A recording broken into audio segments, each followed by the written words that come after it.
Welcome to Septakit Disaster. Kembali lagi dengan saya Septakit. Semoga kabar kalian sehat dan berbahagia selalu. Kali ini kita akan membahas perilaku buruk etnis Rohingya yang datang ke Indonesia. Dari perilaku buruk mereka yang tidak mau taat dengan aturan, tidak tahu berterima kasih karena sudah dibantu, hingga kelakuan jahat mereka. Mari kita simak bersama. Baru-baru ini di negara kita sedang dihebohkan dengan adanya para pengungsi atau imigran gelap asal Rohingya yang terus berdatangan. Sebenarnya ini bukan kali yang pertama. Gelombang kedatangan warga etnis Rohingya ke Indonesia melalui Aceh sudah dimulai pada tahun 2015. Pada gelombang kedatangan pertama ketika itu, mereka mendapat bantuan dari warga nelayan Aceh. Mereka diberi makan secukupnya dan ditempatkan di tempat penampungan yang disediakan oleh pemerintah daerah Aceh. Selalu mendapatkan penolakan dari negara-negara lain sebelumnya, ditambah sudah adanya komunitas warga Rohingya yang cukup besar di Indonesia dan Malaysia, serta banyak pula pengungsi yang percaya bahwa mereka bisa mendapatkan kehidupan yang lebih baik di negara kita. Tetapi seiring berjalannya waktu, akhir-akhir ini banyak sekali warga Rohingya yang terus berdatangan di Indonesia. Dan masalah pun mulai terjadi hingga aksi penolakan dari warga. Bukan tanpa sebab warga kita melakukan aksi penolakan dikarenakan oknum-oknum warga Rohingya membuat masalah dan seperti tidak tahu terima kasih. Berikut beberapa ulah warga Rohingya yang membuat warga kita marah dan jengkel. 1. Membuang bantuan sembako dari warga ke laut. Ketibaan pengungsi Rohingya di Aceh mula-mula disambut baik oleh warga setempat. Mereka diberi bantuan berupa air mineral dan nasi bungkus dan bahan makanan lainnya. Akan tetapi, seolah tak bersyukur, mereka malah membuang bantuan warga ke laut. Benar-benar tidak tahu terima kasih, teman-teman. 2. Kabur dari kamp pengungsian. Sejumlah imigran etnis Rohingya diketahui pernah mencoba melarikan diri dari kamp pengungsian. Berdasarkan keterangan polisi, aksi mereka itu kerap dilakukan usai difasilitasi orang-orang yang menyewa kendaraan, sopir hingga arah tujuan. Mereka diciduk saat hendak menaiki mobil dengan tujuan Medan dan Sumatera. 3. Tidak mematuhi norma dan adat masyarakat setempat. Tidak ada asap jika tidak ada api. Warga Aceh bukan tanpa sebab mengusir kedatangan pengungsi Rohingya. Pemicu utama penolakan tersebut adalah karena sikap dan perilaku buruk dari imigran Rohingya yang pernah datang sebelumnya.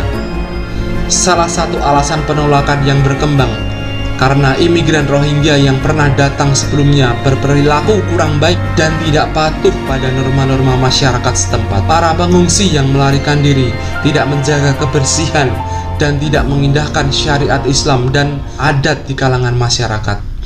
Jadi seharusnya mereka, orang yang datang ke Indonesia, harus mematuhi tata tertib yang ada di Indonesia. 4. Memperkosa anak di bawah umur.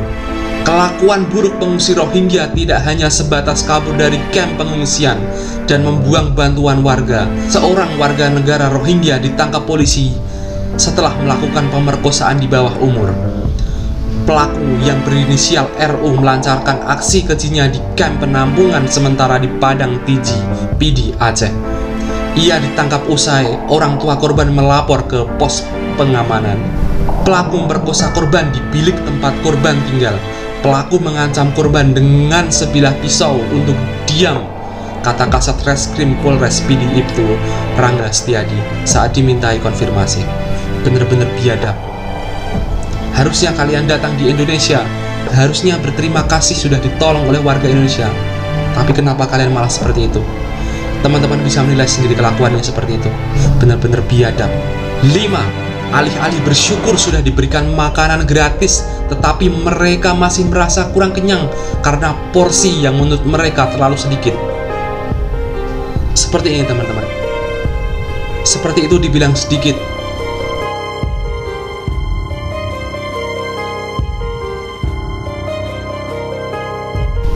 Bener-bener keterlaluan.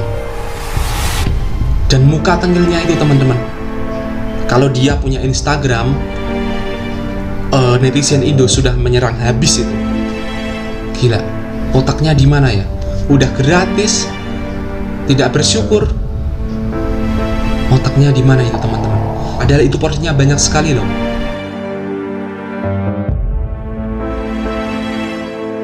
Kenapa kalian tidak bersyukur? Banyak warga-warga pribumi Indonesia yang masih kekurangan makan, susah makan. 6. Warga Rohingya melakukan pengerusakan rumah susun di Sidoarjo, Jawa Timur. Alih-alih bersyukur sudah diberi makan dan tempat tinggal yang layak, berdasarkan keterangan pengerusakan tersebut diakibatkan oleh para pengungsi Rohingya yang marah karena listrik rusun padam selama 24 jam.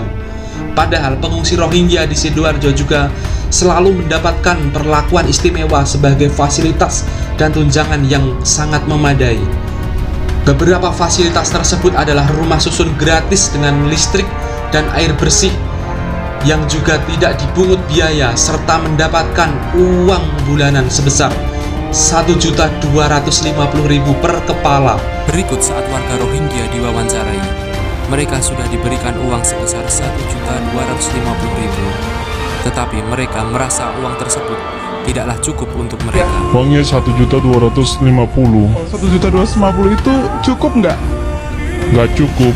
Perlakuan pada pengungsi Rohingya tersebut bahkan dinilai lebih istimewa dibanding dengan perlakuan pemerintah pada warga lokal Sidoarjo yang masih hidup di bawah garis kemiskinan. Ini benar-benar bikin sakit hati teman-teman. Karena di negara kita aja masih banyak banget yang hidup di bawah garis kemiskinan. Harusnya bantuan dikasihkan untuk warga kita sendiri, tetapi mereka malah ngelunjak. Ini yang bikin kita sangat marah teman-teman. Lihatlah orang-orang tua, anak-anak kecil, mereka masih sangat kesulitan untuk bertahan hidup. Mereka memulung, mengais dari tempat sampah, kesusahan makan. Tapi mereka sudah diberikan uang yang sangat besar, merasa tidak cukup, biadab kau. Benar-benar sangat kontras sekali. Tolonglah pemerintah Indonesia, tolong selesaikan masalah ini. Mending untuk kita warga Indonesia asli, Pak. Jangan malah untuk mereka yang tidak tahu terima kasih. Kasihan warga negara kita, Pak. Benar-benar gak terima saya. Lihatlah nenek-nenek, anak-anak kecil, mereka susah mencari makan. Mereka lebih memilih mengemis ataupun mengais di tempat sampah ataupun mulung. Tapi mereka sudah diberi makan, tempat tinggal gratis, malah seperti itu. Benar-benar bikin sakit hati teman-teman. Bagaimana komentar kalian teman-teman? 7. Ini terjadi di Malaysia. Oknum warga Rohingya ngelunjak meminta jatah hak tanah di Selayang Malaysia. Klaim sudah menyumbang pada ekonomi. Pengungsi Rohingya meminta hak tanah di Selayang Malaysia. Seorang pria yang berasal dari etnis Rohingya menuntut hak yang setara dengan warga setempat.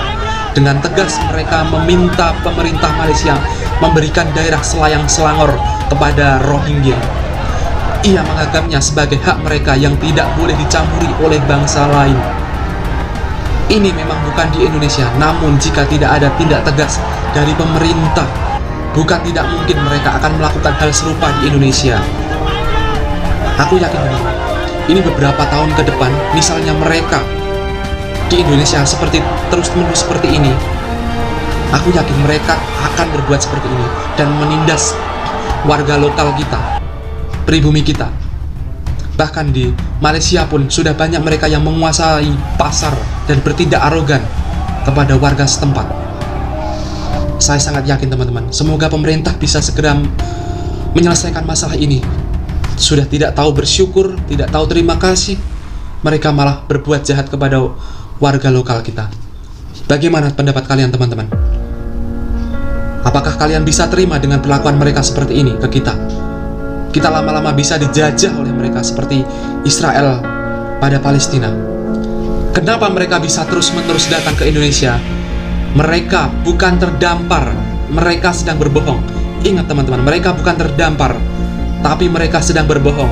Semua itu bisa terjadi karena adanya keterlibatan jaringan tindak pidana perdagangan orang (TPPO) terkait kedatangan pengungsi Rohingya ke Indonesia. Jadi mereka datang ke sini memang disengaja ya teman-teman, bukan terdampar sekali lagi. Tujuan mereka adalah di Indonesia, mereka ingin hidup di Indonesia karena merasa nyaman. Kita harus hati-hati teman-teman. Polisi mengungkap penyelundupan pengungsi Rohingya ke Aceh menggunakan kapal kayu dari Bangladesh. Nahkoda kapal yang membawa 2 rombongan pengungsi Rohingya tersebut berinisial HM70 juga telah ditangkap. Dan pemeriksaan terungkap ada transaksi tiket total biaya yang diraup agen penyelundup manusia tersebut mencapai 3,3 miliar. Gila, besar banget teman-teman. Pantesan warga Rohingya terus-menerus datang ke Indonesia, karena mereka bukan terdampar jaringan perdagangan manusia yang sengaja untuk mengirim mereka ke Indonesia. Jadi mereka merasa sudah membayar teman-teman, dan tujuan mereka adalah memang Indonesia, ingin tinggal di Indonesia. Setiap penumpang kapal untuk anak dibebani membayar 50.000 taka Bangladesh atau sekitar dirupiahkan 7 juta rupiah, sedangkan dewasa sebesar 100.000 taka atau sekitar 14 juta. Bener teman-teman, mereka jadi membayar, istilahnya membayar tiket sebesar itu untuk tujuan datang ke Indonesia. Pantesan ya mereka bisa datang dengan mudahnya ke Indonesia.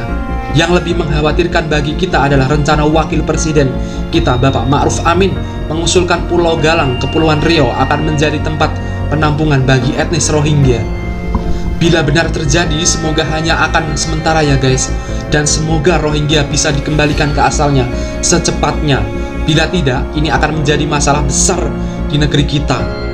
Semoga pemerintah bisa bergerak dan bertindak tegas untuk masalah ini, karena kalau tidak, untuk kedepannya saya yakin mereka akan mengeluncang juga guys. Daripada bantuan untuk mereka warga Rohingya, lebih baik untuk warga negara kita sendiri. Di negara kita masih sangat banyak warga yang memerlukan bantuan dari pemerintah, yang masih hidup di bawah garis kemiskinan. Tolong bapak pemerintah segera selesaikan masalah ini. Lebih baik bantu warga kita sendiri daripada bantu mereka. Jadi, bagaimana pendapat teman-teman semua tentang masalah ini? Semoga masalah ini bisa terselesaikan. Mari berdiskusi atau sharing pendapat kalian di kolom komentar.